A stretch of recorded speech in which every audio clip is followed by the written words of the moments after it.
Grace Whitaker hit the corral gate with her shoulder because her hands wouldn't let go of the lead ropes.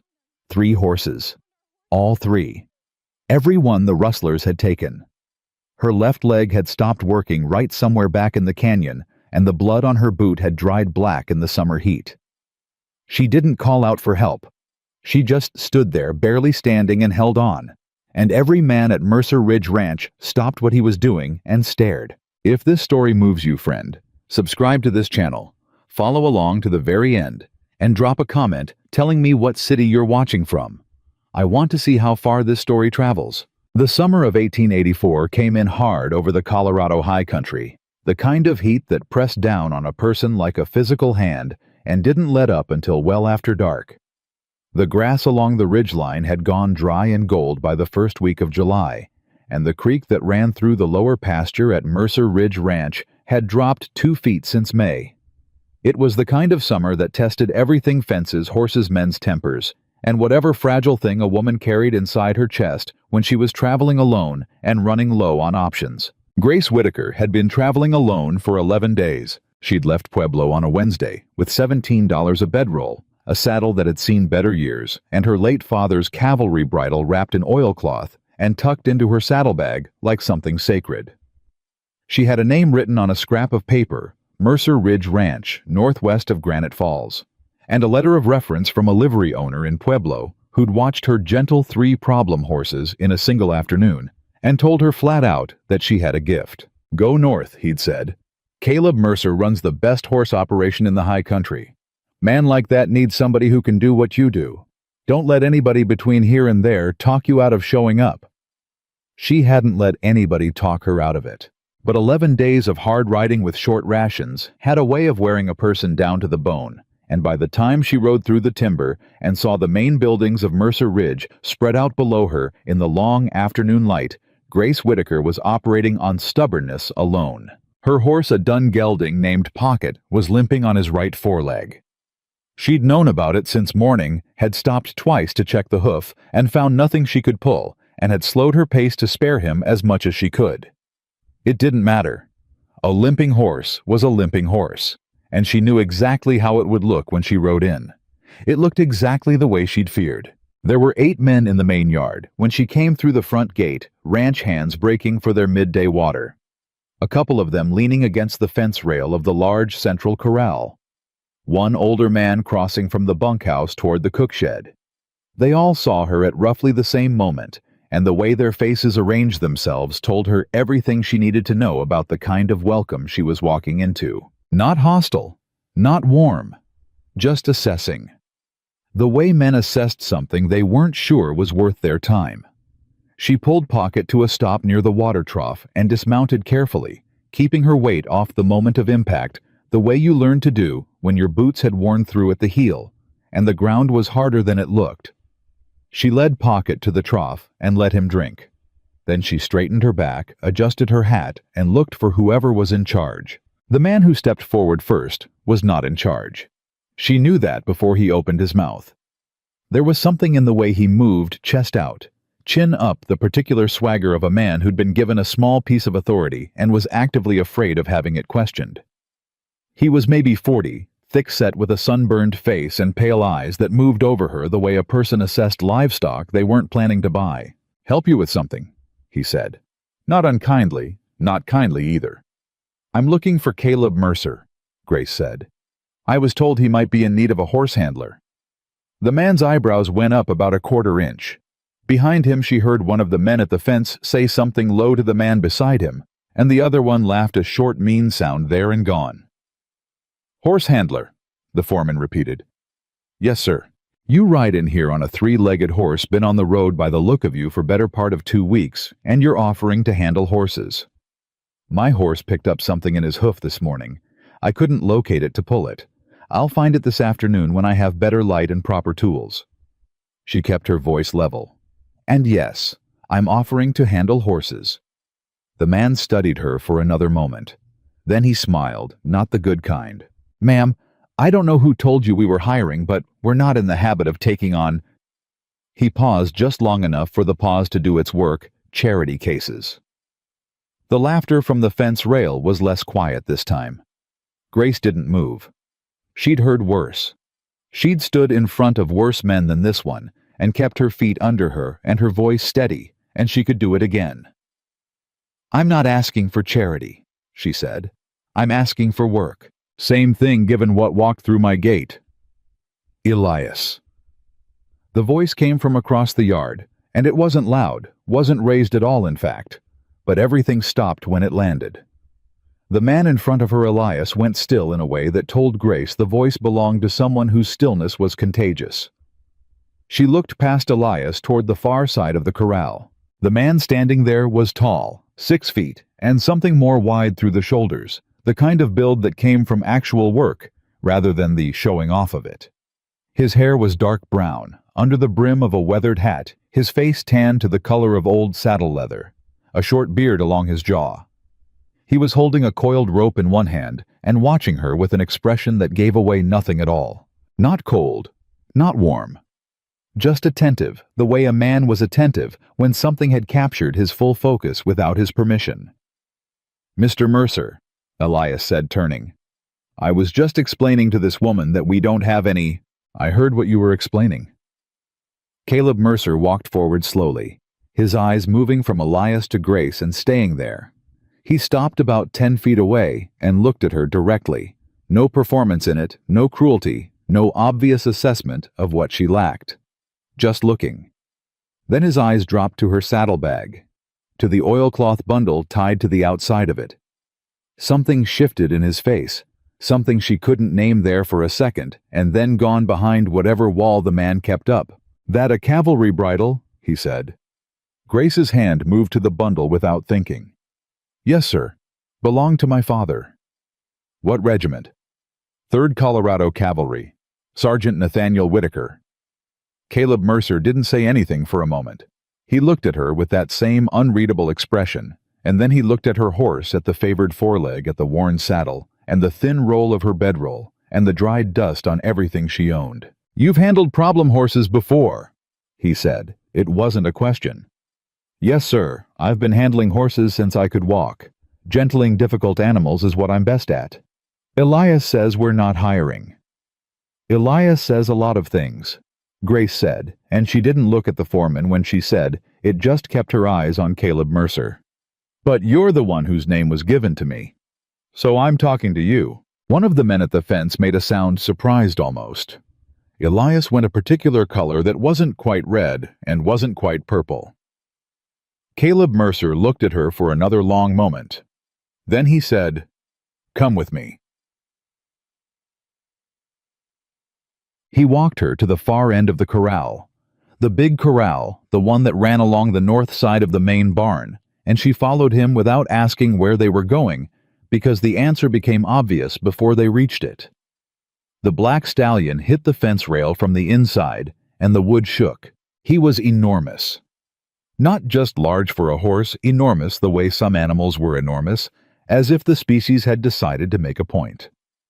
Black from nose to tail, with not a single white marking anywhere on him, and moving the way only a truly dangerous horse moved. Not wild exactly, but wired electric, coiled around something inside him that hadn't been reached and couldn't be reached by the methods that had been tried. "His name is Thunder," Caleb said. "Bought him off a stockman in New Mexico 8 months ago. He was bad when I got him. He's worse now." "What happened to him?" "Elias happened to him." He said it plainly, without visible anger, the way you stated facts when the facts spoke for themselves. "He was the wrong man to start with this horse, but by the time I understood that the damage was done." Grace stood at the rail and watched Thunder work the inside of the corral. She could see at the wall the horse had built solid and smooth, every inch of it reinforced by experience. Not hatred, she thought. Fear. Deep confirmed, daily reinforced fear wearing the disguise of aggression. 3 men have tried him this month, Caleb said. 2 went off and 1 went over the rail. None of them made it past 30 seconds. "What are you asking me?" He looked at her. "What do you think I'm asking you? You want to see if I can get close to him. I want to see what you do when you're in there with him." He paused. "You don't have to." "I know I don't have to. If you get hurt, then I get hurt," she said. but I won't." He looked at her a moment longer. Then he stepped back and unlatched the gate. She didn't go in fast. She didn't go in with anything in her hands. No rope, no crop, nothing. She just stepped through the gate and let Caleb latch it behind her, and then she stopped moving entirely. Thunder spun to face her from across the corral. He was trembling. That was the first thing she registered, not the size, not the noise, not the way he showed his teeth. The trembling. An animal that size trembling that hard was an animal in active terror, and active terror was something she understood better than most people had ever guessed. She didn't look at him directly. She dropped her eyes to the ground and turned slightly sideways, the way you made yourself smaller, without actually being smaller, the way you communicated to something frightened that you were not a threat. And then she just stood there and breathed. Slow, even. She could hear the men at the rail behind her. She could hear Elias say something in a low, dismissive voice, and someone else shush him. She could hear the summer wind moving through the dry grass beyond the barn, and the distant call of something in the timber, and the sound of her own heartbeat. She stood there for 4 minutes. She counted. Thunder didn't charge. He pawed. He tossed his head. He blew hard through his nose and shifted his weight and came 3 steps closer and then stopped and stared at her with both ears pinned flat. She didn't move. He came 3 more steps. She waited. He was 12 feet from her when she heard Elias Crow's voice carry over the rail. "This is ridiculous. She's just standing there doing nothing. Somebody go get her before she—" "Elias." Caleb's voice quiet and absolute. "Shut your mouth." Silence. Thunder's ears moved. One of them, the left one, came halfway forward. Grace made a sound very low, barely above a breath. Not a word. Just a sound. The kind of sound that said, "I'm here and I'm not going anywhere, and I'm not afraid of you." The stallion's head dropped 6 inches. She heard somebody at the rail pull in a slow breath. She reached out her hand, palm down, arm, relaxed, no demand in it, and she waited again. Thunder stretched his neck. His nose touched her palm. For 1 full second, the entire ranch was completely silent. Then one of the younger hands let out a breath that was half a word, something like Lord. And the men at the rail started talking low and urgent to each other, and Grace heard Elias Crow say nothing at all, which was louder than anything else. She let Thunder breathe on her hand for a long moment. Then she moved her fingers slowly, no surprise in it, and let them brush the end of his nose. He flinched. He didn't bolt. She waited. She did it again. He let her. She turned back to the gate after another minute. Caleb was standing exactly where she'd left him, the rope still coiled in his hand, watching her with that expression she still couldn't read. She came through the gate. He latched it behind her. "Well," he said. "He's not dangerous," Grace said. "He's terrified. There's a difference." "I know there's a difference. Whoever worked him before me, whoever did the damage, they treated fear like defiance. That's what happens." She looked back at Thunder, who was still standing in the center of the corral watching her. "You give me 3 weeks with him, 2 if he comes along fast. I'll have him rideable." Caleb Mercer looked at her for a long moment. "You'll have a room near the cook shed," he said. "Mrs. Bell runs the kitchen. She'll see that you're fed. Pay is $12 a month and found. You start tomorrow morning." Elias Crow's voice came from the rail behind them, sharp and flat. "You can't be serious." Caleb turned around. "You got something to say, Elias?" "This woman rode in here on a crippled horse with nothing to her name, and gave us one party trick in the corral, and you're going to put her on full wages. $12 and found isn't charity," Caleb said. "It's what I pay for work I need done. You got a problem with that?" Elias's jaw worked.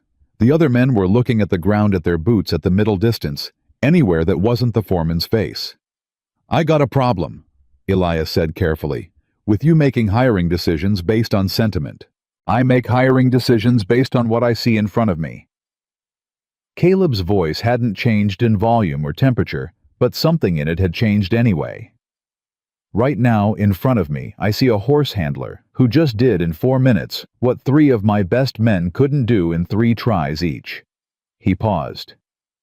You want to put forward a counter-argument, Elias, you're welcome to go in there and top it. Nobody laughed.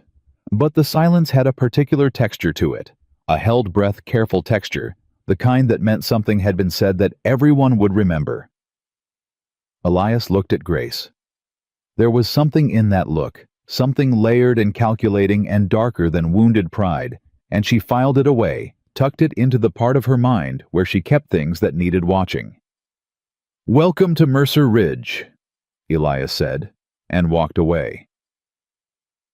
Yeah, Mrs. Ruth Bell was a woman of approximately 60, with sharp eyes, efficient hands, and an opinion about everything that she delivered without decoration. "You're thin," she told Grace when Caleb brought her to the cook shed. "Sit down. I'll fix you a plate." "You don't have to." "I know I don't have to. I want to. Sit down." Grace sat down. The food that appeared in front of her was enough for 2 people, and she ate most of it without speaking, because her body had been requiring that food for 3 days, and her pride didn't have enough reserve left to argue with it.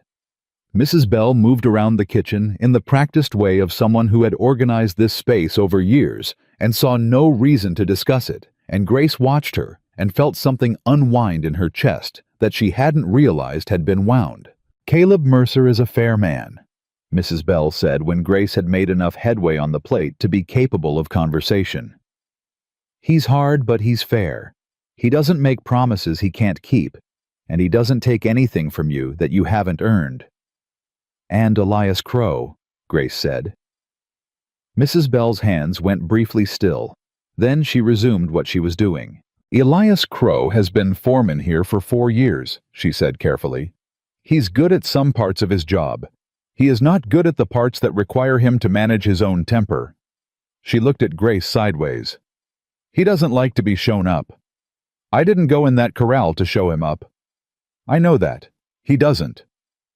Grace thought about the look on Elias's face when he'd walked away, the layered calculating thing in his eyes. "Is he dangerous?" she said. Mrs. Bell set down what she was holding and looked at Grace directly. "He is to those he thinks are beneath him," she said, "which is most people." She paused. "Watch your back, girl. That's not a scare speech. That's a fact." Grace nodded. She looked down at her plate at the food she'd been given by a woman who didn't know her name 20 minutes ago, in a kitchen that smelled like wood smoke and coffee and something savory she couldn't quite identify. "Thank you," she said, "for the food." "Don't thank me," Mrs. Bell said briskly. "Eat what's left on that plate, and then come help me with the bread, and we'll call it even." Caleb Mercer stood in the yard that evening as the sun went down behind the western ridge and listened to the ranch settle into its nighttime sounds.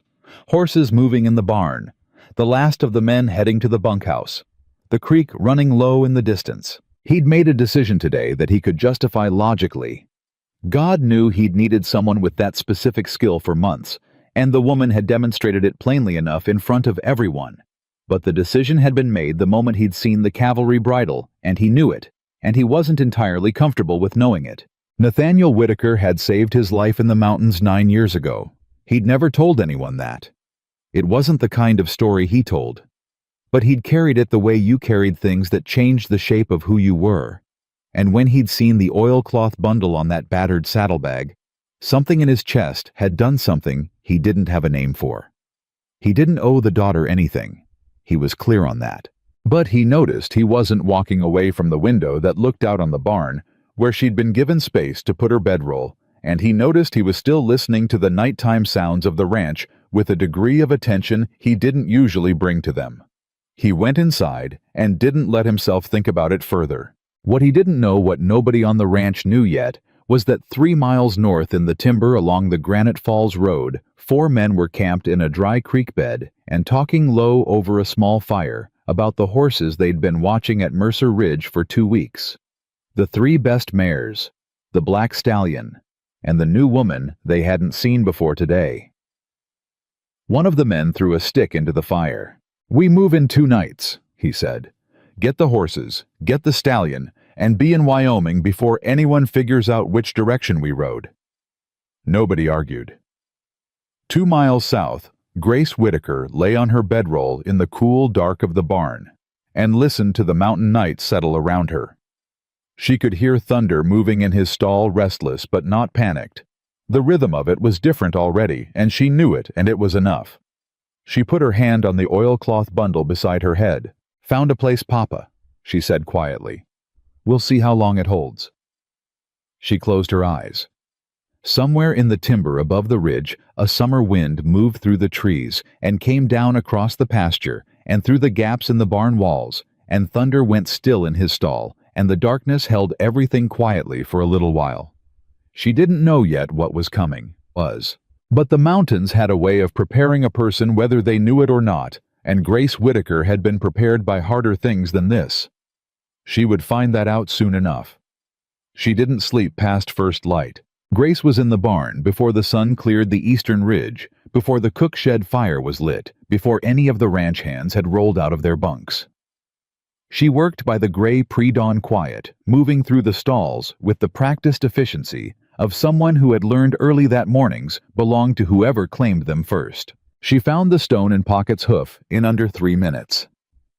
A small piece of shale wedged up behind the frog at an angle that would have been impossible to see in poor light. She worked it free with a hoof pick, checked the surrounding tissue, packed it clean, and stood back while Pocket shifted his weight experimentally, and then put the hoof down flat and even. "There you go," she said quietly. She moved through the rest of the stalls after that 6 horses in the main barn, all of them. Caleb's working stock, all of them well fed and decently kept. She checked water, checked grain levels, noted the mare in the 3rd stall who was carrying her weight unevenly on her left hip, and needed someone to look at her. She found a section of worn leather on a bridle hanging near the tackroom door and set it aside to be repaired. She was cleaning the aisle when Mrs. Bell's voice reached her from the yard. "Breakfast is on. You eat or you don't eat, but don't come to me at noon saying you're hungry." Grace set down the rake and went. The cook shed was already full of men when she came in. 6 ranch hands crowded around a long table, helping themselves to eggs and cornbread and coffee that smelled like it could stand up and walk on its own. They looked up when she entered. Some of them nodded. One of the younger ones, a boy of maybe 19 with red hair and an honest, unguarded face, scooted down the bench to make room without being asked. "Name's Doyle," he said. "Tommy Doyle. I was at the corral yesterday." "I remember," Grace said, sitting down. "What you did with that horse," Tommy said, and then stopped as if he'd run out of words for what he wanted to say. "I've been around horses my whole life and I never seen anything like that." "She wasn't performing for you," a voice said from the other end of the table. Holt Greer, she'd caught the name last night from Mrs. Bell, was the oldest of the hands, somewhere in his mid-50s, with the quiet authority of a man who had earned the right to say things plainly. He was looking at Tommy, not unkindly. "She was doing her job," Holt said. "Let her eat." Tommy turned red to his ears. Grace looked at Holt, and he looked back at her with an expression that acknowledged nothing, and said everything, and she understood that she had just been given something by a man who didn't give things easily. She ate, and didn't say much, and listened, and learned the names and the rhythms, and the unspoken arrangements of the place, the way she'd always learned new situations from the inside out, quietly, without drawing attention to the learning. Elias Crow was not at breakfast. She noticed. She didn't say so. She went back to Thunder after eating. Not to push him. Not with a bridle, not with a rope, not with anything that communicated agenda. She just went and sat on the top rail of the corral fence and let him get used to her being there, the way you let a fire get used to new wood. You didn't force it, you just put yourself close enough for the warmth to make its decision. Thunder watched her from 20 feet. His ears moved. He blew through his nose. She sat. She was there for 45 minutes before Caleb Mercer came and leaned against the rail 10 feet to her right. He didn't say anything. She didn't either. They both watched the horse. Thunder looked at Caleb, then at Grace, then at Caleb again. "He doesn't hate you," Grace said without looking away from the stallion. "He doesn't know you well enough to hate you. He just doesn't trust you yet." "Yet," Caleb said. "It's an achievable thing. if you're willing to put the time in. A pause. What does it take a consistency, she said. Same person, same hour, same routine, no surprises. Horses don't understand intention. They understand pattern. She glanced at him sideways. You come out here every morning at the same time. You don't bring a rope. You don't bring pressure. You just come. After 2 weeks, he'll stop leaving the far end of the corral when he hears you coming. Caleb was quiet for a moment. Then, you talk about horses the way some people talk about... He stopped. About what? Nothing. She let it sit. It was the kind of unfinished sentence that told you more than the finished version would have. The mare in the third stall, she said. The bay she's carrying her left hip wrong. I'd like to check her properly after lunch. That's Dolly. She came up lame last week. Elias had a look. What did he find? Said she probably tweaked something in the pasture, told me to rest her. Grace turned and looked at him directly. How's she eating? Something shifted in his face. You think it's more than a tweak? I think it might be. I want to look. He nodded once. After lunch. She turned back to the corral. Thunder had come 12 feet closer while they were talking, and neither of them had noticed. He stood there now watching them with one ear forward and one ear sideways, the posture of an animal that had not yet decided whether to trust something, but had not yet decided against it either. Small things. That was how it always started. Dolly the mare was worse than a tweak. Grace found it in under 10 minutes, a stone bruise deep in the left fore that had started to abscess.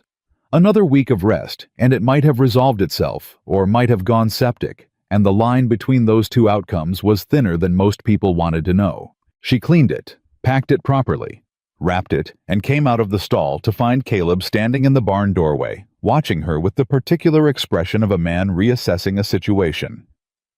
How long before she's sound? He said. 10 days if you keep it clean and keep her off hard ground. Elias looked at her. Elias missed it. She said it without heat, without accusation, just as a fact, because it was one. She could see from his face that he understood the weight of it, not just that the foreman had been wrong, but that his being wrong had nearly cost him a good mare. This stays between you and me for now, Caleb said. Grace looked at him. It's your ranch. I'm not covering for him, he said, and his voice had something deliberate in it, something that wanted to be clear. I'm just choosing my timing. She nodded and went back to cleaning the wrap on Dolly's leg. She understood choosing your timing. She'd been doing it her whole life. What she didn't know was that Elias Crow had come around the far corner of the barn 3 minutes earlier, intending to check on one of the geldings in the back pen. He'd heard his own name. He'd stopped walking. He'd listened to everything. He left without making a sound. By the 4th day, the ranch had rearranged itself around her presence, in the way that groups of people always eventually did not, because she'd asked anyone to move, but because her competence had a gravity to it that reorganized the space without announcing itself. Tommy Doyle started appearing in the barn at her working hours, asking questions about the horses with the genuine hunger of someone who wanted to learn and didn't know how to ask without looking foolish. She answered him plainly and without condescension, and after 2 days he stopped apologizing for asking and just asked, and she found she didn't mind it. Holt Greer started leaving things a repaired cinch that fit the saddle she'd been struggling with, a pair of work gloves that happened to be the right size, a covered plate outside the barn one evening when she'd worked through supper. He never mentioned any of it. She never thanked him directly. That was its own language, and they both spoke it. Mrs. Bell stopped waiting to see if Grace would come to the cook shed and started sending Tommy with an extra plate when the morning work ran long. And Thunder. Thunder came forward when she entered the corral now. Not all the way. Not to her hand. But he oriented to her. He tracked her. He watched her the way a horse watched something it had decided was worth watching, and every morning the distance between them was a little less than it had been the morning before. It was Caleb who noticed first. He's different, he said on the 5th morning, standing at the rail in the quiet before the rest of the ranch came alive. Even from here I can see it. Something in him is different. He's deciding, Grace said. He's been deciding since the first day. He just needed enough evidence to make up his mind. How do you know when he's made it? He'll come all the way to me, on his own. No coaxing. She paused. When that happens, the hard part is over. Caleb was quiet for a moment. She could feel him looking at her, that steady, unreadable attention she'd been feeling since the first day, the attention that didn't demand anything and didn't explain itself. You said your father was 3rd Colorado Cavalry, he said. Her hands didn't stop moving. She was mending a piece of bridle leather, but something in her chest did. Yes, she said. Sergeant Nathaniel Whitaker. That's right. Another silence. Not uncomfortable exactly, but weighted. I knew a Nathan Whitaker, Caleb said. 9 years ago. Scouting country northwest of Creed. He pulled me out of a rock slide with one broken rib and told me to stop being dramatic about it. Grace's hands went still. She turned and looked at him. Something in his face was open in a way it hadn't been before. Not vulnerable exactly, but unguarded, the way a man looked when he'd decided to set something down that he'd been carrying for a long time. He talked about his daughter, Caleb said. Said she could gentle a wild horse faster than anyone he'd ever seen. Said it was a gift she got from her mother's side, and that it drove him crazy because he could never figure out how she did it. A brief pause. He was proud of you. Grace looked down at the leather in her hands. There were things she could have said. There were a lot of them lined up behind each other in the part of her chest that had been holding her father's name carefully for 3 years. She didn't say any of them. Thank you, she said finally quietly, for telling me that. He nodded once. He didn't push. He stood beside her at the fence for another few minutes watching thunder in the morning light, and then he went back to his work, and she went back to hers, and neither of them said anything else. But something had shifted. Between her and this place. Between her and this man. Small things. And then, sometimes, not small. On the 6th day, Elias Crow came to find her. She was in the back pen, working with a young gelding who'd developed a habit of crowding the gate, not dangerously, just a boundary problem, the kind that came from being handled inconsistently. She had her back to the entrance of the pen, and she heard him come in, and she finished what she was doing before she turned around. That detail mattered to him. She could see it the moment she looked at his face. I need a word, he said. You're having one, she said. His jaw tightened. With some respect between us. I'm showing you the same respect I show everyone. She let that sit for a second. What do you need, Elias? He looked at the gelding, then back at her. He was working up to something, and she could see the shape of it, the forced reasonableness covering something that was neither forced nor reasonable. You've been here 6 days, he said, and you've gone out of your way to make me look bad. I haven't gone anywhere near you, she said. I've been doing my job. The mare. You had to bring that to Caleb, did you? The mare was going to abscess. I had her under watch. You missed the bruise, Elias. He stopped, restarted. I would have caught it. Maybe, she said, but Dolly didn't have that kind of time. She looked at him steadily. This isn't about you. It was about the horse. His face had that layered, calculating quality she'd first seen when he walked away from the yard on her first day, and it was more visible now, less contained. Underneath the wounded pride, there was something harder, something that didn't particularly care about being right or wrong, something that was just calculating outcomes. You want to be careful, he said softly. Ranch hands come and go. Foremen have tenure. She looked at him for a long, level moment. Are you threatening me? She said. I'm advising you. It sounds like the same thing. He smiled, then the same smile from the first day, the one that wasn't the good kind. I'm saying that new hires sometimes discover they're not as settled as they thought they were, especially when the man who hired them is distracted by sentiment. He glanced toward the main yard, where Caleb's voice could be heard in the distance, giving directions to someone. Mercer is a fair man, but fair men can be persuaded. Grace held her ground. She kept her breathing even, and her voice level, and her eyes on his face, and she let the silence go long enough that he'd have to fill it or leave, and she knew from the look on his face that he understood she'd made a choice about which of those he would do. He left. She turned back to the gelding, put her hand on his neck, and stayed there until her heartbeat returned to something normal. The horse pressed his nose against her shoulder and breathed warm air on her collar, and she let him, because right now, that was what she had, and it was enough. She filed what had just happened in the same place she kept everything that needed watching. The file was getting full. That evening, she was in the tack room, repairing a broken cinch, when she heard a sound from one of the back stalls that was wrong in a specific way. Not loud, not dramatic, just wrong. The particular quality of a horse in distress, trying not to be. She was out of the tack room in 3 steps. The sound was coming from the end stall, the one with the roan mare. Caleb's best cutting horse, a 10-year-old named Cora, who had produced 2 winning foals, and who Grace had privately identified on her second day as the horse on the ranch with the most to lose if something went sideways.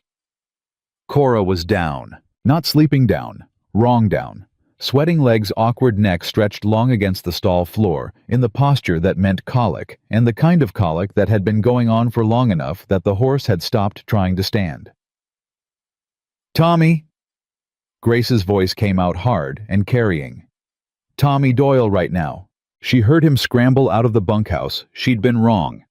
He hadn't been asleep yet, and she was already in the stall, running her hands along Cora's side, checking gut sounds, checking pulse, checking everything she knew how to check, while her mind organized what she knew and what she needed.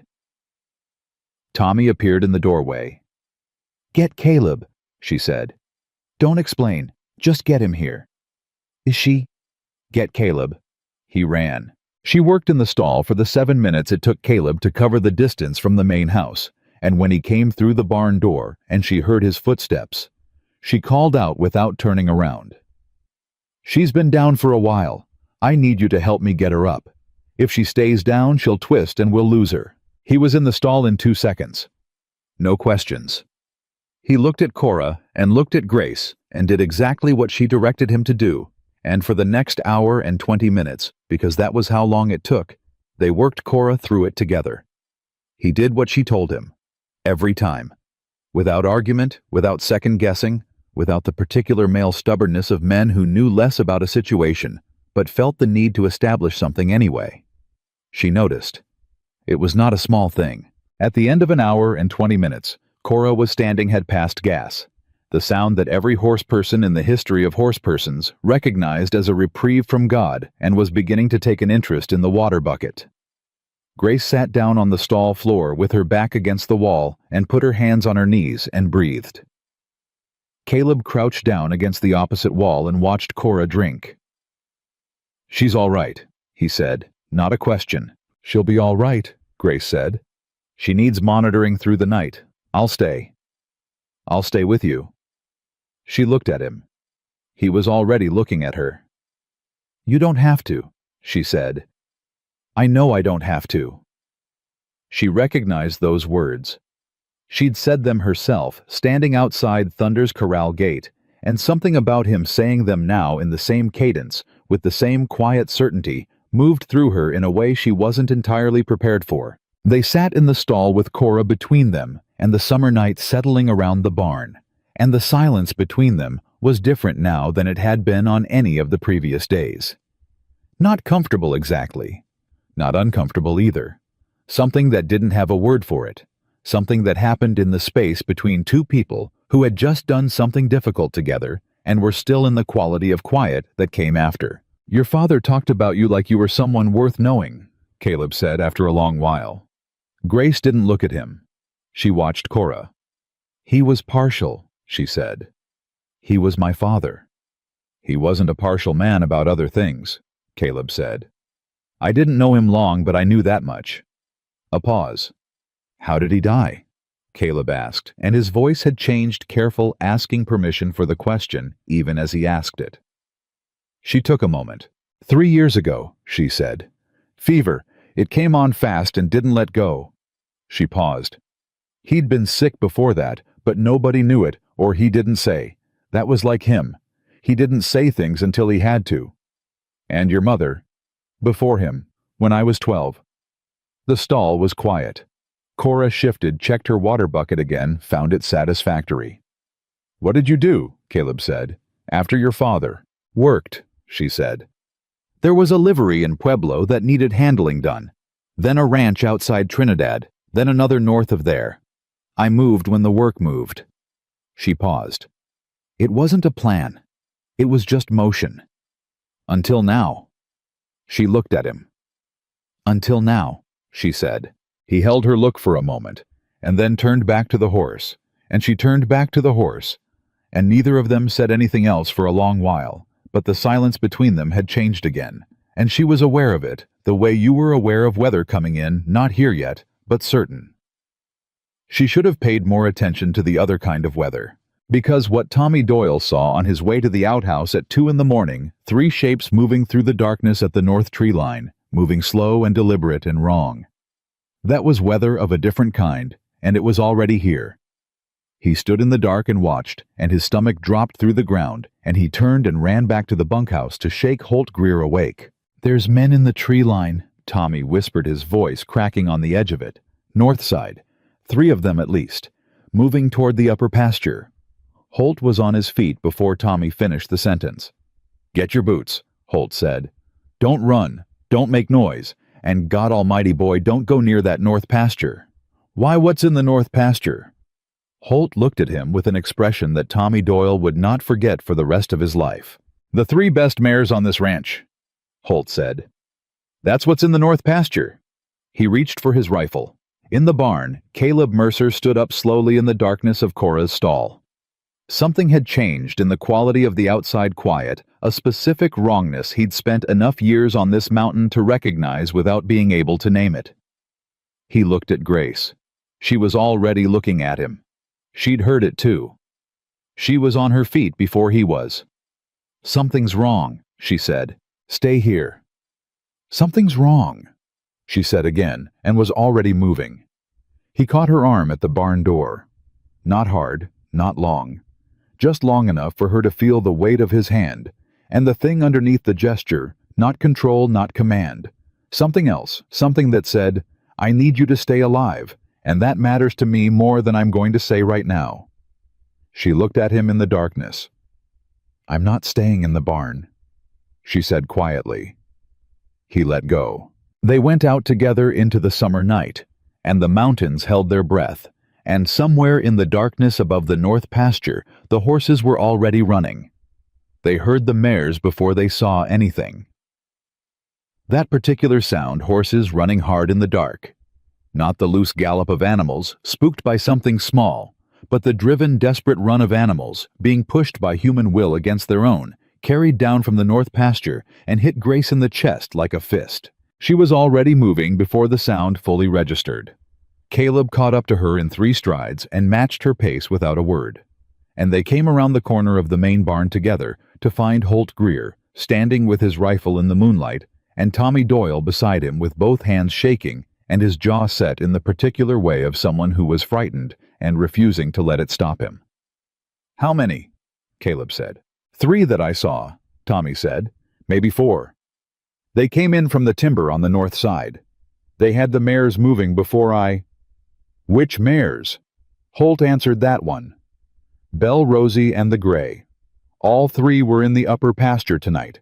Grace felt the inventory land in her chest. 3 of the best horses on the ranch. She'd cataloged them herself in her first 2 days, their gaits, their temperaments, their values, both practical and financial. Whoever had done this had watched long enough to know which animals were worth taking. They've been watching the ranch, she said. Caleb didn't answer that because it wasn't a question, and they both knew she was right. He turned to Holt. Saddle up, he said. You and Tommy take the east draw. If they're moving toward Granite Falls, they'll cut through it. They have no other option in the dark. And you, Holt said. North Trail. He was already moving toward the barn. I know where it comes out. Grace went after him. I'm riding with you, she said. Grace, I know those mares better than anyone on this ranch right now." She kept pace with him, matched his stride into the barn, reached for Pocket's saddle without slowing down. "You want to bring them back calm, or do you want to bring them back lame from being pushed wrong in the dark?" He stopped, looked at her. 1 second. "Ride fast," he said. "Stay close." The North Trail went up hard and stayed hard. Rocky switchback climbing through dense timber. And Caleb pushed his horse at a pace that said he knew exactly where he was going and how much time they had before the gap became unrecoverable. Grace stayed 2 lengths back, not because he'd told her to, but because the trail demanded it, and she used the space to listen to everything the mountain was telling her. The mares were ahead. She could hear it in the intervals of sound and silence, the way the nighttime insects stopped and restarted, the way certain birds went quiet when large bodies moved through their territory. "They're not moving fast enough," she said loud enough for Caleb to hear her. He glanced back. "The mares," she said. 3 horses being pushed by strangers in the dark, they should be further ahead than this. Something slowed them down. He pulled up, listened. She was right. The sounds were too close. The men had the mares moving, but hadn't been able to open the distance the way they'd planned, and that meant something had gone wrong with their plan. "Belle won't leave the mountain," Grace said. "I noticed it on the 2nd day. She's range bonded. Push her too far from familiar ground, and she'll balk, especially in the dark." Caleb turned his horse off the main trail without another word. She followed. They came out above the east draw, 200 yards up the slope, moving quiet now, and from that position, Grace heard it, voices low and sharp, the controlled anger of men whose schedule had just become a problem. "Get that one moving. Hit her if you have to." "She won't go. She keeps turning back. I told you we should have brought rope on all 3. "We've got rope. Tie her to the sorrel and drag her if you have to." A third voice harder than the other 2. "Keep it down. Keep moving. We've got maybe 30 minutes before they figure out which direction." Grace felt Caleb go still beside her. Not the stillness of hesitation, but the stillness of a man making a calculation, running every variable he could see, and some he couldn't. "4 of them," he said, his voice barely a breath. "I count 4 voices." 3 mares, 4 men, she said. "We're 2. Holt and Tommy are coming up the east draw." "How long?" 10 minutes, maybe 15. A pause in which they both understood the math. Then from below, the sound of a mare squealing. Belle Grace recognized the particular pitch of it, and the louder voice of a man losing patience with an animal that outweighed him by 800 pounds and wasn't moving. Something moved in Grace's chest that wasn't fear. "What happens to those horses if they get them to Wyoming?" she said. It wasn't a question either. Caleb looked at her. "Best case, they're sold to someone who won't know their history," he said. "Worst case..." He stopped. "I know what worst case is," she said. She swung down from Pocket and handed Caleb the reins. He stared at her. "What are you doing?" "I'm going to get Belle," she said. "Belle is the problem. If Belle moves, Rosie and the gray will follow. I can get her to come to me." "Grace, those men have guns. Those men have their hands full with 3 horses in the dark." She was already moving down the slope, keeping to the trees, and she said the next words back over her shoulder without slowing down. "Get into position.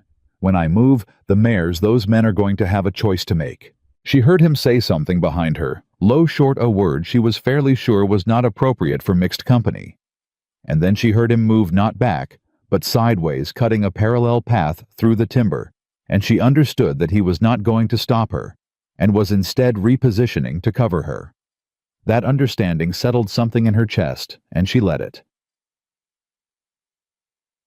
She came down to Belle the way she always came to a frightened horse.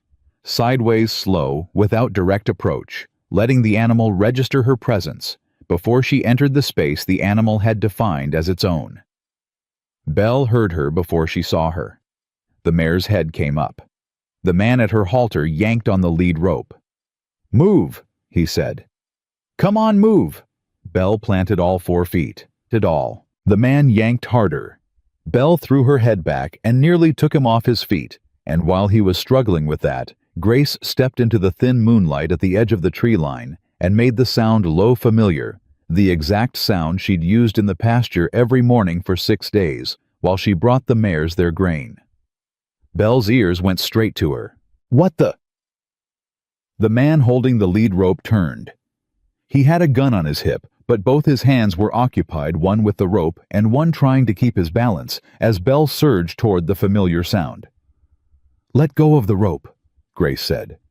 "Lady, you need to—" "Let go of the rope right now or she'll take you off your feet and you'll be the one getting trampled, not her." Belle came to her in 3 hard strides, nearly knocking Grace sideways, pressing her big head against Grace's shoulder with the desperate relief of an animal that had found something it recognized in a night full of wrong. Grace got a hand on the halter and held, and for 2 seconds there was nothing in the world but the horse and the warmth of her and the sound of her breathing. Then a gun cocked. "Step away from the horse," the man said. He'd let go of the rope. He'd also found time to draw. Grace held Belle's halter and looked at the man. He was maybe 35, hard-faced, with the look of someone who had done this kind of work before, and had no particular feelings about it. The gun was pointed at the space between her and the horse. "I said step away." "If I step away," Grace said, "she runs. You already know that. You've been trying to move her for the last 10 minutes. Then maybe I just leave her here and take the other 2. "Maybe," Grace said, "but you won't." His jaw tightened. "You rode in here with 4 men to take 3 specific horses," she said, keeping her voice level, keeping her hand on Belle's halter, keeping everything in her body communicating the opposite of the fear that was singing very loudly inside it. "You know what they're worth. You've done your homework. You're not leaving the best one behind because she found someone she trusts. You've got a lot of nerve for someone with a gun pointed at her." "Yes," she said. "I do." The moment stretched. It stretched long enough that both of them understood something had shifted in the geometry of the situation, and that the man with the gun was recalculating, and that recalculation was taking longer than it should have, which meant he hadn't entirely decided what he was going to do. Then a voice came out of the darkness above and to the left, calm, quiet, and carrying the particular weight of a man who had already done his own recalculating. "I've got 2 rifles on this position," Caleb said. "You've got 3 seconds to make a good decision." The man with the gun went very still. One of the other men, the one holding Rosie 30 feet further up the draw, started to move. "Don't," said a different voice, and that was Holt Greer, and he was closer than he should have been able to get in the time available, which meant Holt Greer had been moving fast and quiet and with intent. And the man holding Rosie heard something in that single word that caused him to stop moving entirely. 3 seconds. The man in front of Grace lowered his gun. He didn't put it down, but he lowered it, and the geometry of the situation shifted again, and Grace breathed. "Smart," Caleb said from the darkness. "Now unbuckle the belt." They brought all 3 mares home. The 4 men, 2 who'd been in the draw, and 2 who'd been further up the trail managing the gray, were walked back to the ranch at gunpoint, hands bound with the very rope they'd brought to steal horses with, and Tommy Doyle, who had come in through the east side with Holt, had an expression on his face that suggested this night was going to have a permanent place in his personal history. It was past 3 in the morning by the time the mares were checked and settled, and the rustlers were secured in the equipment shed with Holt standing guard outside. Grace went through each mare, methodically checked legs, checked breathing, checked for any sign of hard use, and found them rattled and tired, but unhurt. She was finishing with the gray when she heard Caleb come into the barn behind her. She didn't turn around. "Belle's got a small rope burn on the left side of her halter," Grace said. "It won't be anything in a day or 2. Rosie is just scared. The gray is fine." A pause. "Grace." "I know," she said. "You walked down into a situation with 4 armed men." "I walked down into a situation with 4 men and 3 horses," she said. "And I knew which ones I could manage." She turned around. "Did any of your men get hurt?" He looked at her with an expression she'd never seen on his face before. Not the unreadable reserve, not the careful attention, something more exposed than that, something that had been sitting behind those other expressions and had run out of room. "No," he said. "Nobody got hurt." "Then it worked." "Grace." His voice dropped. "You were standing there with a gun pointed at you." "I know where I was standing." That man, she said, had a choice between one woman holding a horse he needed and two rifles he couldn't see. He made the right choice. She looked at him steadily. "You were there. I knew you were there." Something moved across his face. "You knew," he said. "I heard you move when I went down the slope." She held his look. "You weren't going back up the trail. You were cutting sideways to cover me." She paused. "I knew where you were the whole time." The barn was very quiet. Caleb looked at her for a long moment, that long still attention, but different now, carrying something it hadn't carried before, and then he said very quietly, "I need you to not do that again." "I'll do what the situation requires," she said. "Grace." "But I'll try to tell you first," she said. "Next time." He held her look, nodded once, that was all. But it wasn't all, and they both knew it, and neither of them said so, and the barn held the knowledge between them in the particular way that barns held things quietly without judgment, in the close dark that smelled like hay and horses, and the honest sweat of necessary work. The sheriff from Granite Falls arrived at Mercer Ridge the next morning, and with him came a deputy and a man Grace had never seen before, older, heavy-set, with the look of someone who had ridden a long way and was not entirely happy about it. She was in the corral with Thunder when they arrived. She watched the conversation from a distance.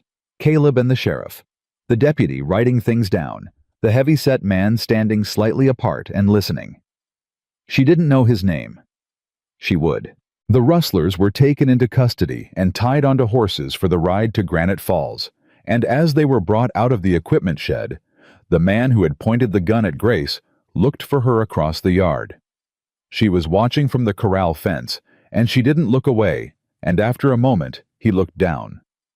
The heavy-set stranger approached the corral while the sheriff's party organized itself. He stopped at the fence and looked at Thunder. "Mercer says you're the one who went down into the draw last night," he said without looking at her. "Yes, sir," she said. "Alone?" "I wasn't alone. I just moved faster than the others." He glanced at her sideways. He had sharp eyes for a man whose face looked like it had been worn down by decades of not particularly pleasant experience. "You're Nathaniel Whitaker's daughter," he said. She turned and looked at him directly. "I am," she said. "How do you know my father's name?" He was quiet for a moment. He looked at Thunder again, and the horse who had come to the fence that morning for the first time entirely on his own, all the way to Grace's outstretched hand, a moment she'd been waiting for, and had felt like a small, clean victory, watched him back with calm, dark eyes. "My name is William Cade," the man said. "I rode with the 3rd Colorado Cavalry. I knew your father." Grace held the fence rail. "I knew what happened to him," Cade said. "After the war, the accusations." The accusations. She'd been carrying that word for 3 years, like a stone in her pocket. The charge that Sergeant Nathaniel Whitaker had abandoned his post during an ambush in the mountains, had left wounded men to save himself, had run when running was unforgivable. She'd been carrying it so long she'd stopped expecting anyone to say the next part. She waited. "Your father didn't run," Cade said. "He said it plainly the way you said things that were facts, and had always been facts, regardless of who had been saying otherwise. He stayed behind. He covered the retreat for the rest of us. What was reported about him was a lie told by men who needed someone to blame for decisions they'd made." He looked at her. "I've been trying to locate you for 8 months. Your father's case is being reviewed. There are 3 of us who survived who are prepared to say what we saw." Grace's hands were on the fence rail, and she was glad of it. She heard Caleb's footsteps behind her. He'd come back from seeing off the sheriff's party, and she heard him stop when he registered the conversation, and she felt him there 3 feet behind her, not interrupting, not stepping in, just present. "Why didn't anyone say this before?" she said. Her voice came out steadier than she had any right to expect. "Fear," Cade said simply. "The men who told the lies had rank and connections. The men who knew the truth had neither. It took your father dying for people to feel safe enough to start talking." He paused. "I'm sorry it took this long." She was quiet for a moment. 3 years. 3 years of watching people hear her name and see the shape of something they thought they knew. 3 years of being Nathaniel Whitaker's daughter, in the particular way that phrase had been used as a diminishment, a qualifier, a thing to be gotten past. "What do you need from me?" she said. "A meeting in Denver," Cade said. "A statement, and your father's service record if you have it." He paused. "I understand you carry his bridle. I have his service record too," she said. "I've had it since he died." She heard Caleb exhale very quietly behind her. Cade nodded. 2 weeks, he said. "I'll be in Denver 2 weeks from today. I'll send word to Mercer Ridge." He paused, looked at Thunder once more, then back at her. "Your father was a good man. He deserved better than what he got." He touched the brim of his hat. "So did you." He walked back to where his horse was tied. Grace stood at the fence and didn't move for a while. Thunder pushed his nose against her shoulder. She put her hand on the side of his face and stood there, and the mountain morning held everything around her. The sounds of the ranch settling back into its daily work, the smell of summer grass and distant timber, the warmth of the sun coming fully over the ridge. Caleb stepped up beside her. He didn't say anything. He put his hand on the fence rail next to hers, not touching just there, close and deliberate, the way you stood beside someone when the news was the kind that could knock a person sideways, and you wanted them to know there was something solid nearby. She didn't look at him. She looked at Thunder. "He stayed," she said. Her voice was quiet. "I always knew he stayed. I just couldn't prove it." "I know," Caleb said. 3 years. "I know." A pause. "He talked about you like you were worth knowing," Caleb said again, the same words he'd used in the stall with Cora, and they landed differently now, fuller, heavier, cleaner. Grace closed her eyes for a moment. When she opened them, Elias Crow was standing at the far corner of the barn, and he had seen all of it, the conversation with Cade, the nearness of Caleb, the hand on the fence rail. He was watching with those pale, calculating eyes, and the expression on his face was the particular expression of a man who had just watched something he'd planned around become unavailable to him. The accusation about her father, the shame she'd been carrying, the leverage he'd been holding without ever quite saying so, the suggestion he'd made in the back pen, the implied threat about her not being as settled as she thought. All of it in 30 seconds, with one man's testimony, had been taken away from him. He looked at her. She looked back. He walked away. She should have felt relief. She felt something colder. Because Elias Crow had just lost the thing he'd been planning to use quietly, and men like Elias Crow, when the quiet option closed, did not walk away empty-handed. They found another option. She turned to Caleb. "Watch him tonight," she said quietly. Caleb looked at her. Then he looked at the corner where Elias had been standing. "Already am," he said.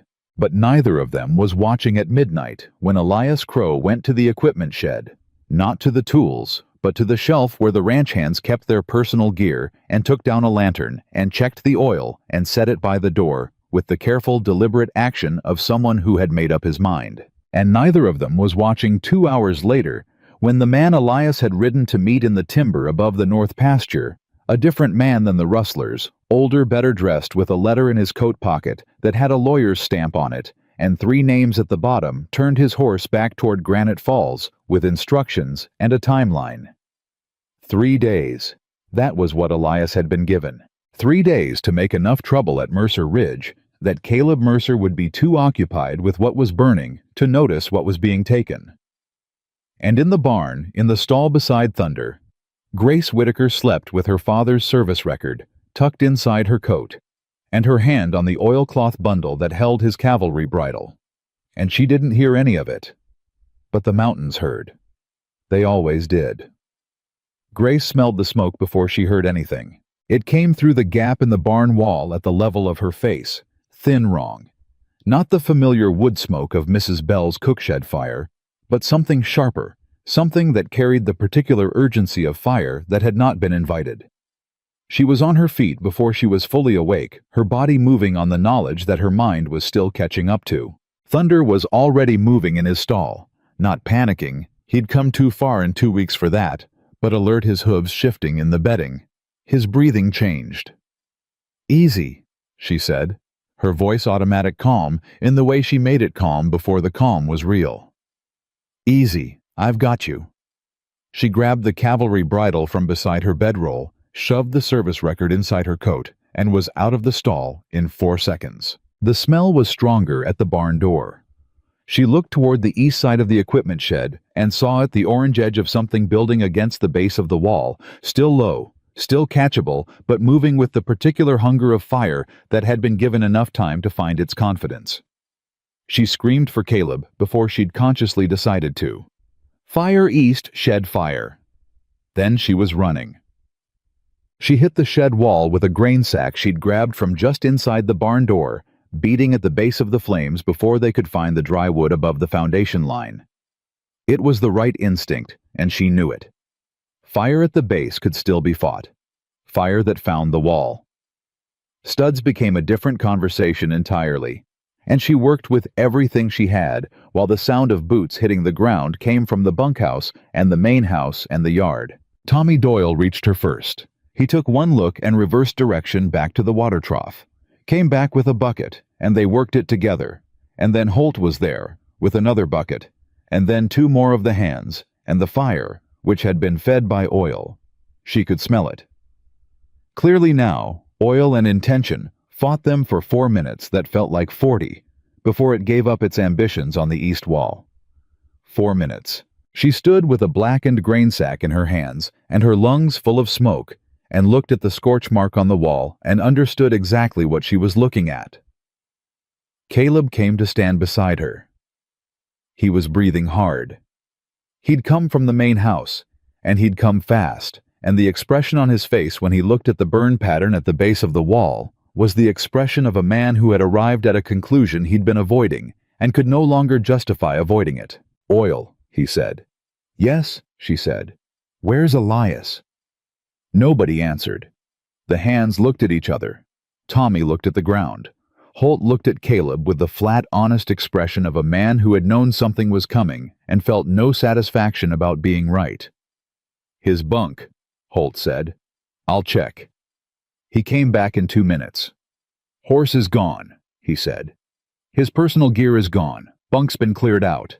The yard was quiet for a moment, with that specific quality of quiet that happened when something everyone had been half expecting finally happened, and the expectation being confirmed didn't make it any better.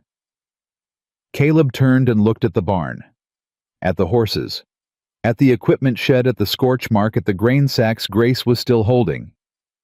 "He didn't do this for nothing," Grace said quietly. "This wasn't temper. This was distraction." Caleb looked at her. "What does he want?" she said. "What does Elias Crow actually want?" "He wants the ranch," Holt said from behind them. His voice was flat. Caleb turned around. "4 years ago," Holt said. "Before you bought this place outright, there was a lien. Small one. Elias helped you manage it. He's always believed that entitled him to something." He paused. "I don't know what he thinks the path is, but I know he thinks there is one." "A lien that's been paid," Caleb said. "Paid and recorded," Holt said. "I was there when you signed the papers." He paused again, and in the pause was the particular weight of a man choosing whether to say the next thing. But Elias was there too. The yard absorbed that. Grace was looking at the scorch mark on the shed wall, and she was thinking about the man in the timber, the one with the lawyer's letter in his coat pocket. And she was thinking about timing, and about the 3 days Elias had been given, and about the fact that it had been 2 days since Kate had come to the ranch and changed everything about her father's name. "Someone put him up to this," she said. "Elias didn't do this alone. He doesn't have the patience to plan this far ahead. Caleb looked at her sharply. "The man in the timber," she said. "The night after Cade came. You said you were watching Elias. Did you see him ride out?" "I saw him leave the yard," Caleb said slowly. "I assumed he was going to cool off." "He was going to meet someone," she said. "Someone who has an interest in this ranch being disrupted right now. Someone who needs you occupied and looking the wrong direction." She held his look.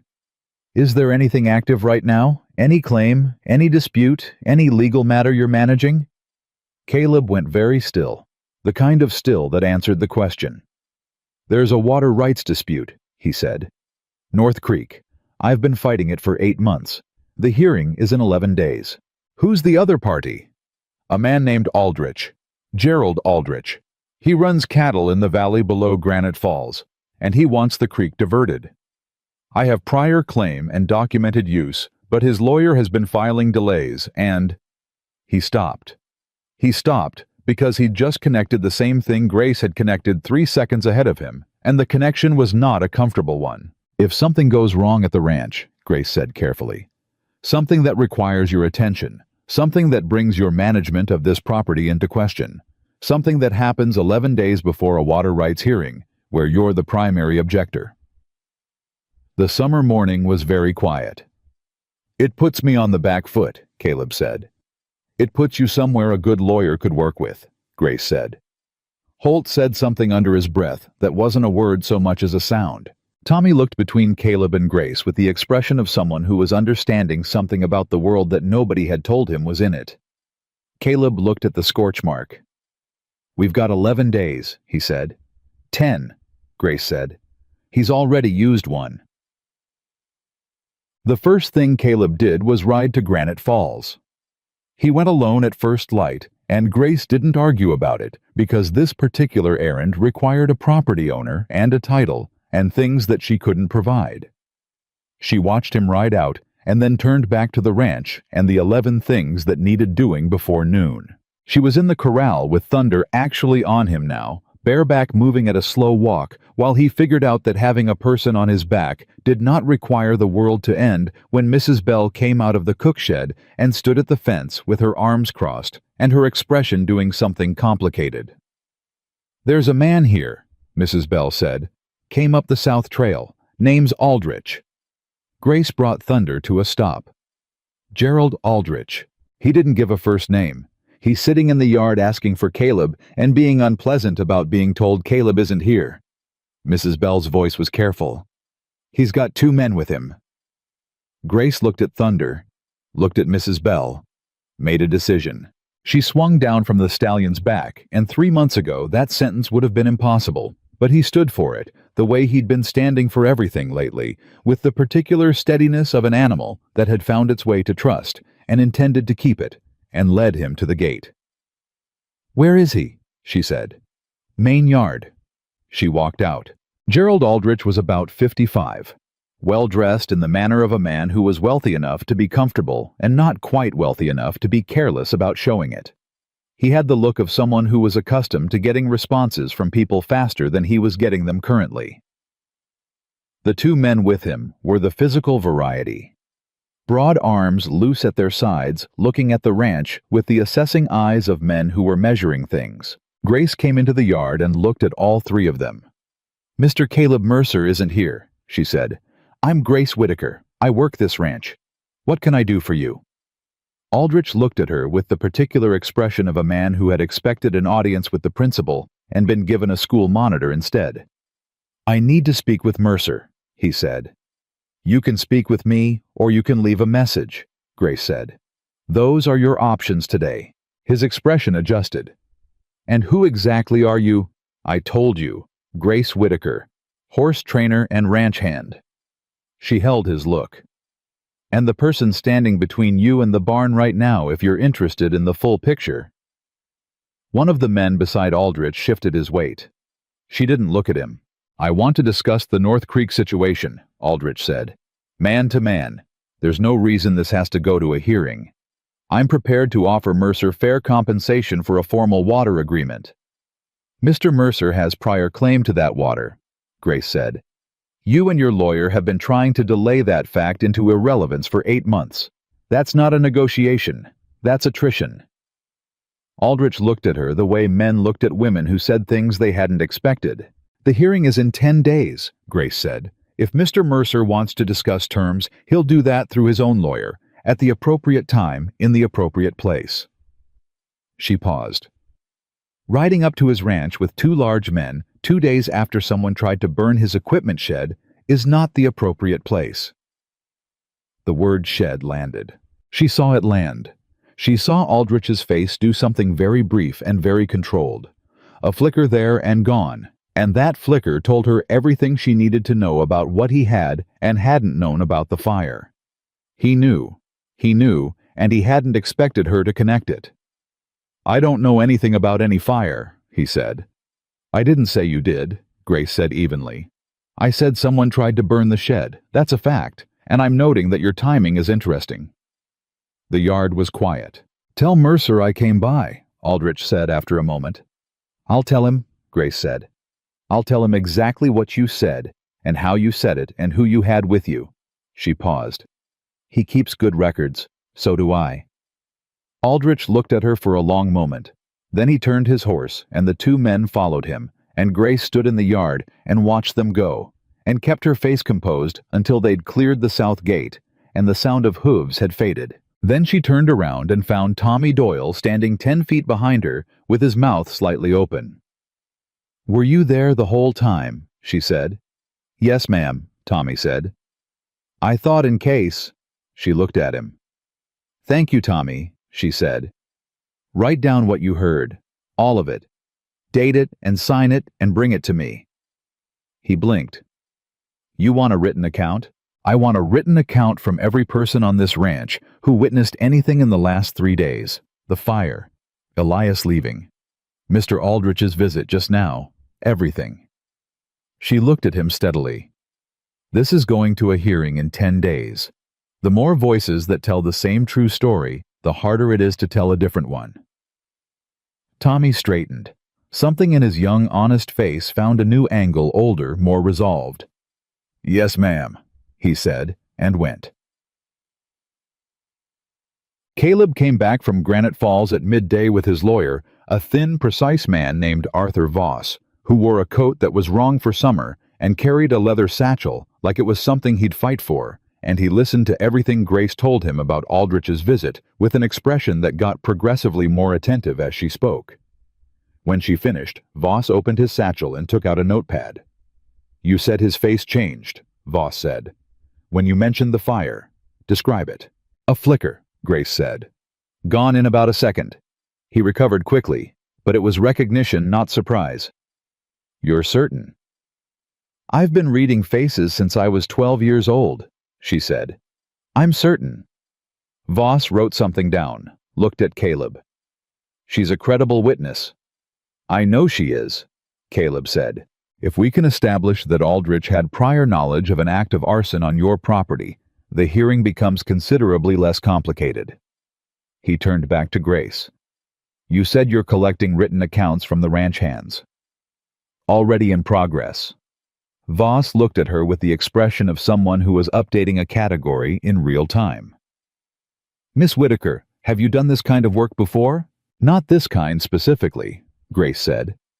But information that's organized and dated and witnessed is harder to argue with than information that isn't. My father taught me that. She paused. He was Army. He believed in records. Something moved across Caleb's face. Voss made another note. The other matter, your father's case. Cade said the review is active. He did, Grace said. The hearing in Denver is in 2 weeks. That's after the water rights hearing. Voss said almost to himself. He was thinking. She could see him thinking. There may be value in having Colonel Cade's testimony on record before the water rights proceeding. Establishments of character and community standing can influence. Arthur, Caleb said. His voice was quiet. That's her father's name. Treat it carefully. Voss stopped. Looked at Caleb. Looked at Grace. Had the decency to look briefly uncomfortable. Of course, he said. My apologies, Miss Whitaker. No offense taken, she said. And you're right. Whatever can be done, I want it done. My father's name has been carrying weight it shouldn't carry for 3 years. If there's a way to set that down before the hearing, I'd like to know about it." Voss nodded, wrote something else down, and closed his satchel with the air of a man who had arrived with 3 problems and was leaving with a plan for all of them. When he'd gone, Caleb and Grace stood alone in the yard for the first time since morning. "You handled Aldrich," he said. It wasn't a question, and it wasn't exactly a compliment. It was just a statement of something he was still processing. "He needed handling," she said. "You connected him to the fire based on a flicker." "I connected him to the fire based on what I know about men who give instructions, and then come around to check on the results," she said. The flicker confirmed it. Caleb looked at her. That look again, the one that had been changing, accumulating, carrying more every time it appeared. "Grace," he said. "Don't," she said. Not unkindly. He stopped. "There are 10 days before the hearing," she said. "Let's get through them. Then we can—" She paused. "Then there's time." He held her look for a moment, nodded. But what neither of them knew what was riding toward Mercer Ridge, even as they stood there, was that Elias Crow had not simply run. He'd gone to Aldrich directly. He'd delivered something. Not just the arson, not just the distraction, something else. Something he'd been holding for 4 years as a foreman with access to records and paperwork, and the particular knowledge that came from watching a man run a ranch for long enough to know where the edges were. A document. A copy of the original lien before the payoff with a date that had been altered in a way that to someone who didn't have the original suggested the debt had never been formally cleared. Altered by Elias. Held by Elias. Delivered to Aldrich's lawyer, who had 24 hours to decide whether it could be weaponized in 10 days. They decided it could. The paper arrived at Arthur Voss's office in Granite Falls the following morning, hand-delivered by a man who left no name. Voss rode back to Mercer Ridge inside the hour. He came through the gate at a pace that said everything before he opened his mouth. And Grace, who was at the corral fence watching thunder move in the morning light, turned when she heard the horse coming and read the urgency in the rider, and had walked halfway to the yard before Voss pulled up. "There's a problem," he said. "I know," she said. "Come inside." She was the one who remembered. That was the thing that mattered in the end. Not the law, not the paperwork, not Arthur Voss's considerable professional competence, but Grace Whitaker, who had watched Holt Greer lean against the barn door 3 nights ago and say, "Paid and recorded." I was there when he signed the papers, and who had thought at the time that a man like Holt didn't mention things like that without reason. She found Holt at his back pen repairing a section of fence, and she stood beside him and said, "The day Caleb signed the lien payoff. You were there. Was anyone else?" Holt didn't look up from his work. "Ruth Bell," he said. "She brought coffee because it was cold. Stood there the whole time." A pause. "And Tom Aldrich, not Gerald Aldrich. Different man was passing through, stayed for dinner. He witnessed the signature." Grace stood very still. "Tom Aldrich," she said. "Where is he now?" "Runs a feed store in Granite Falls," Holt said. "Has for 20 years." She turned and walked toward the house. "Grace!" Holt called after her. She turned. "I've been waiting for someone to ask," he said simply. "Didn't know if it would matter." "It matters," she said.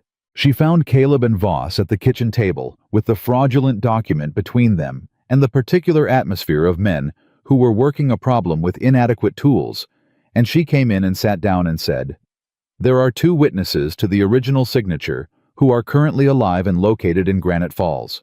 I need you to go get them." Both men looked up. She laid out what Holt had told her, and Voss started writing before she'd finished the second sentence, and Caleb looked at her with that expression, the one that had been accumulating for 12 days, and was now carrying something she was running out of words to describe, and she looked back at him and said, "Go. Today. This afternoon." "Come with me," he said. "Someone needs to be here," she said. "Holt will ride with you. Mrs. Bell can give her own statement. Get Voss to write it out before you leave, and have her sign it." She paused.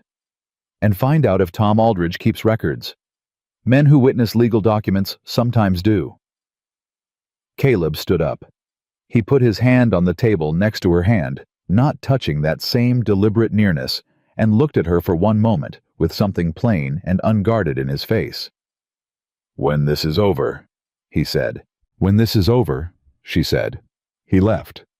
She sat with the fraudulent document for a long time after they'd gone looking at the altered date, thinking about the 4 years of patience it had taken Elias Crow to collect that piece of paper and the smallness of the man it revealed. Not a schemer with grand ambitions. Just a man who'd been passed over and never gotten past it. A man who'd turned a small slight into a 4-year project and then handed it to someone with the resources to use it. She thought about her father. She thought about what it meant to carry a false story about yourself for years, waiting for the true one to find its way out. She put her hand on the cavalry bridle through the oilcloth. "Almost there, Papa," she said. Outside the ranch moved through its afternoon horses, in the pasture chickens in the yard.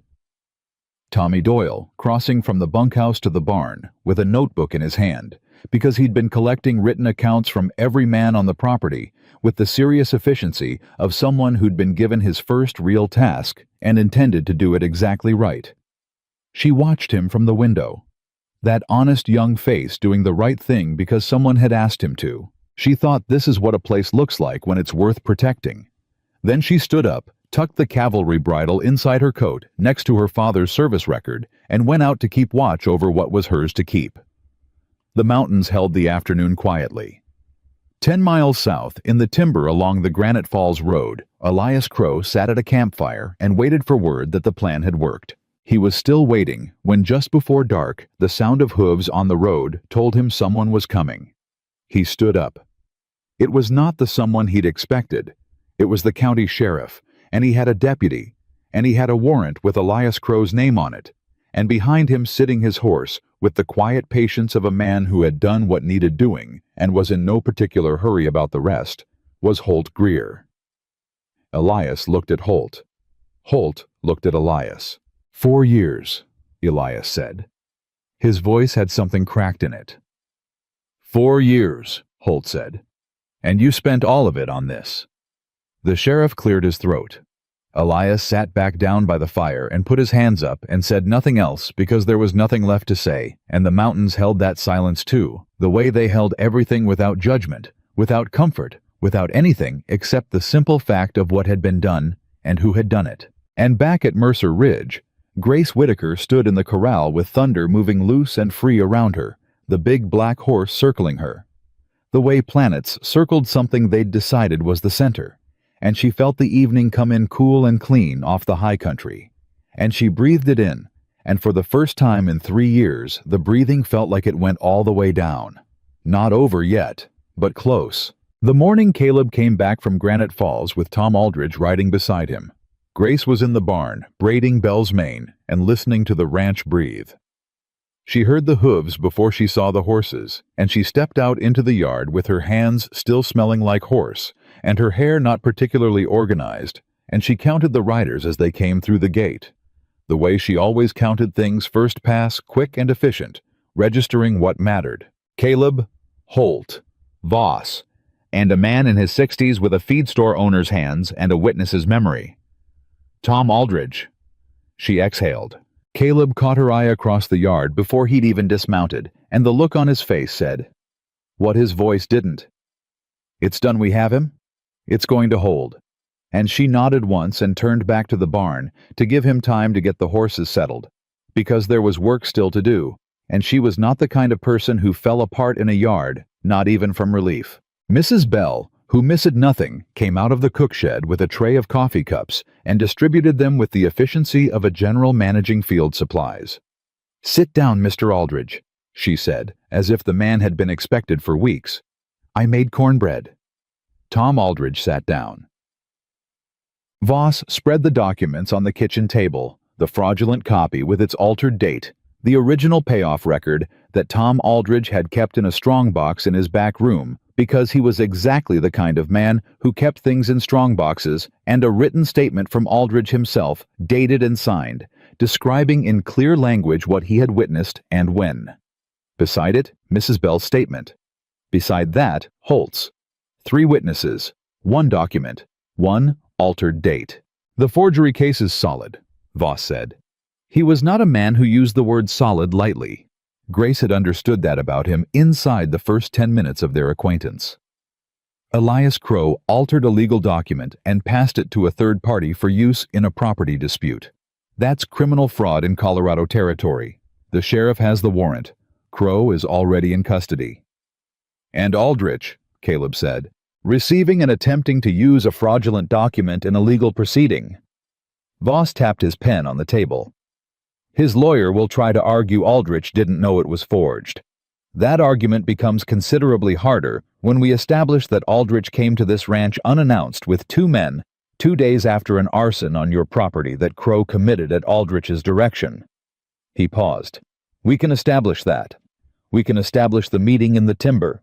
We have a witness. Everyone looked at Tommy Doyle, who was standing in the doorway of the kitchen with his notebook and his serious face and his 19-year-old spine that had gotten considerably straighter over the past week. I wrote it down, Tommy said. The night after Mr. Cade came. I saw Elias right out north. I wrote down the time and the direction and I signed it. He held up the notebook. And I wrote down what I saw when he came back. Voss looked at him for a moment. Young man, have you considered law? Tommy blinked. Sir? Never mind. Give me the notebook. Tommy gave him the notebook. Caleb looked around the table at Voss, at Holt, at Mrs. Bell, at Tommy, at Tom Aldrich, eating his cornbread, with the quiet satisfaction of a man who knew he'd done something useful. And then he looked at Grace. She was looking at the documents, not at him, and she was thinking he could see the thinking. The way her eyes moved, and her hands went still, the specific quality of attention she brought to problems that needed organizing. The water rights hearing is in 9 days, she said without looking up. Aldrich will spend those 9 days trying to delay or redirect. His lawyer will file something, probably multiple things. I'm expecting 3 filings, Voss said. I've prepared responses to all 3 scenarios. There's a 4th, Grace said. Voss looked at her. He'll try to question the legitimacy of the original claim, she said. Not the document that argument is closed now, but the land use record. He'll argue that the water use was seasonal or irregular, something that sounds technical and takes time to refute. She looked at Caleb. How long have your horses been drinking from that creek? Since I bought this land, Caleb said. 12 years. Is that documented anywhere besides your own records? A pause. Caleb looked at Holt. Holt said, Old man Prescott. He sold Caleb this property. He's in Granite Falls. 81 years old and sharp as a blade, and he kept a water log for 30 years before he sold. Grace looked at Voss. Voss was already writing. You do this often? Tom Aldrich asked her from his end of the table. Do what? She said. Think 4 steps ahead of the other side. She considered that for a moment. I grew up with a father who told me that the people who beat you aren't the ones you see coming, she said. They're the ones you didn't think to look for. She picked up her coffee cup. I look for them. Tom Aldrich nodded with an expression that said he had just understood something important about the situation he'd ridden into. The Denver hearing for her father's case was 6 days before the water rights proceeding, and Grace made the ride alone. Caleb offered to come. She told him no, and when he started to argue, she stopped him with a look that wasn't unkind, but was final, and he stopped. This part is mine, she said. I need to do this part myself. He held her look for a moment, nodded. She rode out before dawn with her father's service record in her coat, his cavalry bridle in her saddlebag, and the specific silence of a person carrying something toward its conclusion after a very long time. William Cade was waiting at the Denver hearing office with 2 other men, both cavalry veterans, both wearing the particular expression of people who had been waiting to do something right and had been waiting too long. The reviewing officer was a federal appointee named Marshall, who had the careful, methodical quality of a man who understood that the thing he was doing today mattered and intended to treat it accordingly. Grace sat at the table and answered questions for 2 hours. She spoke about her father clearly and without embellishment. She gave them the dates, the record, the bridle as evidence of service, the accounts she'd spent 3 years collecting from people who'd known him. She said the words she'd been practicing inside her chest for 3 years. He stayed. He covered the retreat. The men who said otherwise were wrong, and she said them in a room with witnesses, and a record being made, and her voice did not shake. Cade spoke after her. Then the other 2 men. Then Marshall asked his questions, and the other officer wrote down the answers, and after another hour, Marshall set down his pen and looked at her directly. "Sergeant Nathaniel Whitaker's record will be formally cleared," he said. "A corrected service record will be issued and registered. The original accusations will be marked as unfounded and removed from the official file." He paused. "I'm sorry, Miss Whitaker, that this took as long as it did." Grace looked at him. She'd been holding herself very still for the last 3 hours, the way she held herself still when the thing that mattered was happening, and she didn't want to miss any of it. Now she let herself breathe all the way down, the kind of breath that had been waiting years to be taken. "Thank you," she said. Cade reached across the table and put his hand briefly over hers. "Your father would be proud," he said. She believed him. She rode home in the long summer evening with the corrected record in her coat and the cavalry bridle on the saddle in front of her, unwrapped from the oilcloth. For the first time in 3 years, the brass fittings catching the last of the light as the mountains came back into view ahead of her. She'd been carrying this thing as a weight for so long that she'd forgotten it had been once just a bridle. Her father's bridle, a thing he'd touched with his hands and trusted with his horse and passed to her because it was the most honest thing he owned. She put her hand on it. It was just a bridle, and it was everything. She got back to Mercer Ridge after dark, and Caleb was in the yard when she came through the gate, and she knew from the way he was standing, not pacing, not pretending to do something else, just standing, that he'd been waiting and that he'd been there for a while. She pulled Pocket up and sat for a moment looking at him. "Well," he said. "His record is cleared," she said. "Formal record, official, registered." She paused. "It's done." Caleb didn't say anything, but he came forward and took Pocket's bridle the way you helped someone down from a horse when they'd been riding a long way and carrying something heavy, and his hands were steady and certain, and she swung down and landed on her feet, and they were closer than they'd been before, in the open air in the yard, with nothing between them. "Grace," he said. "I know," she said. "I've been wanting to—" "I know," she said again. He stopped, looked at her. Something in his face shifted the last of the reserve, the last of the careful distance he'd been keeping, moving aside the way furniture moved aside when you'd finally decided to use the room it was in. "I'm not good at this," he said. "Saying things." "I noticed," she said. "I noticed things about you," he said. "From the first day, the way you walked into that corral, the way you talked to that horse, the way you looked at Elias when he said what he said, and you didn't flinch, and you didn't run." He paused. "I noticed your hands." She looked at him. "You work with your hands like they know what they're doing," he said, "like your hands have opinions." He was watching her face as he said it, reading her the way she read horses looking for the thing underneath the surface. "I watched you for 12 days, and every day there was more to see, and I kept thinking—" He stopped. "What?" she said. "I kept thinking that I didn't want to be the man who saw all that and didn't say it," he said. The yard was very quiet. The summer night held everything gently, the sound of the horses in the pasture, the last calling of something in the timber, the creek running low and steady somewhere below the ridge. "I'm not going anywhere," she said. "I want you to know that. I'm not here on my way to somewhere else. I'm not going to get settled and then leave." She held his look. "I know you've been waiting to find out." His breath came out slowly. "Yes," he said. "I have been.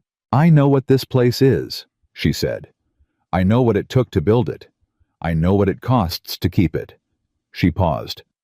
"I don't want to be kept here. I want to be part of keeping it. There's a difference." "I know the difference," he said. "I know what it looks like when someone is one and not the other." He reached up and tucked a strand of hair back from her face, slow, careful, asking permission in the motion itself, and she let him, and the air between them changed in the specific way that air changed when something that had been approaching for a long time finally arrived. "Your father's name belongs in honor," he said quietly. "And yours." "Don't," she said. "Don't say something you rehearsed." He stopped. A brief surprise crossed his face. Then something that might have been the closest thing to a smile she'd ever seen from him. "Your name belongs beside mine," he said. "I didn't rehearse it. I've been thinking it for 12 days, and that's the truest version I have." She looked at him for a long moment. "That'll do," she said. And when he kissed her, it was the way he did most things, quiet, certain, no performance in it, no pretense. Just the thing itself done honestly in the summer dark, with the mountains around them, and the horses in the pasture, and the sound of the creek running below. The water rights hearing was 9 days later. Voss had filed against all 4 scenarios, including the 4th that Grace had identified, which Aldrich's lawyer had attempted exactly as she'd predicted on the 2nd day of proceedings. Old Man Prescott's 30-year water log arrived by courier on the 3rd day, and the reviewing officer looked at 30 years of documented continuous use and asked Aldrich's lawyer a question that the lawyer took 4 minutes to answer badly. Grace sat in the back of the hearing room and watched. She wasn't a party to the proceeding. She had no legal standing in it. But Caleb had asked her to come, and she'd come, and she sat in the back with Holt beside her, and Tommy on her other side. Tommy, who had dressed carefully for the occasion and brought his notebook, even though there was nothing in it he needed, and she watched Arthur Voss do his job with the specific pleasure of watching someone do something they were genuinely good at.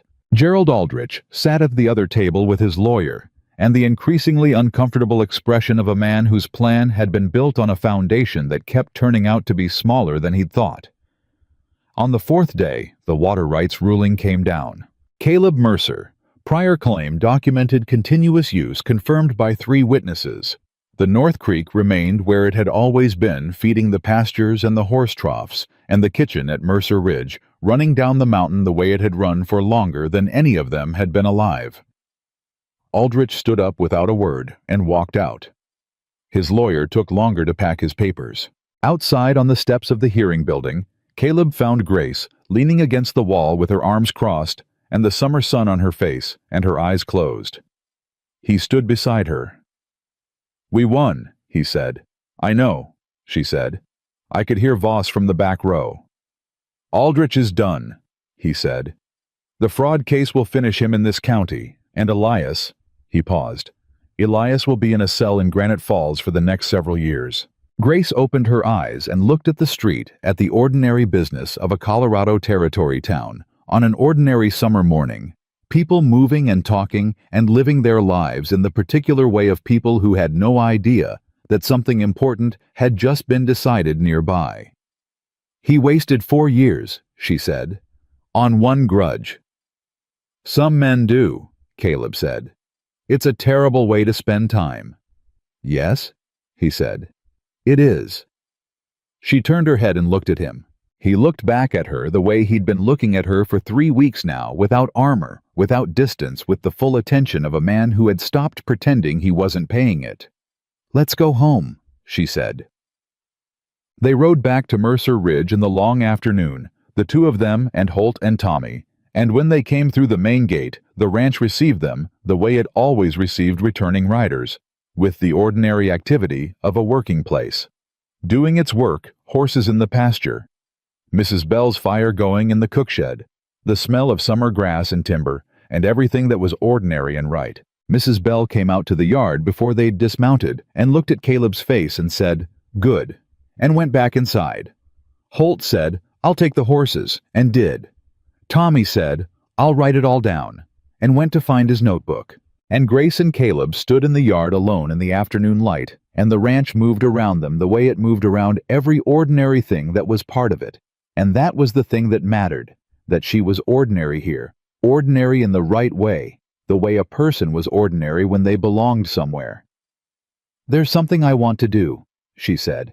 She went to the tack room and came back with the cavalry bridle unwrapped from the oilcloth, cleaned and polished, the brass catching the afternoon light the way it had caught the road light on the ride home from Denver.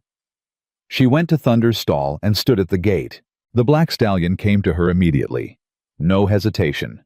He pressed his nose against her shoulder and breathed the way he'd been breathing on her for 3 weeks now, and she put the bridle on him with her father's hands. That was how it felt, her hands doing the work her father had taught them to do, and she led him out into the summer pasture and swung up onto his back.